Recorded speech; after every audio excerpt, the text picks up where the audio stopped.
waar is hy tyd wat die songs nog, wat die manne nog vir die vroue songs geskryf het, wat, kyk jy, of het nou die waarheid was, of die manne bedoel het of nie, maar die songs of value, die lyrics, hy was effe, die AI goed is, dat ek verstaan, AI, ek is nie teen AI nie, hy maak baie mooi musiek, maar die sweet en bloed wat baie van die skrywers ingesit het, sy voel het op hy song, en mind you, sy kan nie AI live nie, daar is net niks beter as 'n live band, die band manne, live bands, I just love you guys, because hulle kan nou 'n song vat, en ek kan hom nou vir jou change, so maar nou in die moment, they feel the room, that's what I love about live music, maar hy is aan die punt af, wat die manne geskryf het, wherever you go, whatever you do, I will be right here waiting for you.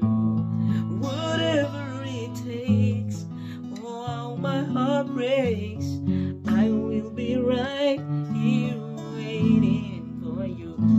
En hy lieg, man, hy het vir jou gesê, hy gaan vir jou wag. Toe jy by sy huis kom, het hy die golfie gevat en gery. Hy's weg met die chommies. Maar was dit lekker om te, bel hy net vir jou baby, moenie worry nie. Next time, wherever you go. Kyk, as sy weer lam. En die meisie het ook lekker songs geskryf. Daai het sy meisies, hulle was te cute, man. I will cross the oceans for you.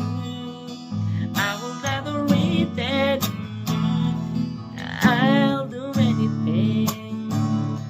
En ek ken nie die lyrics nie, maar julle verstaan wat ek sê. Sy kan skaars swem.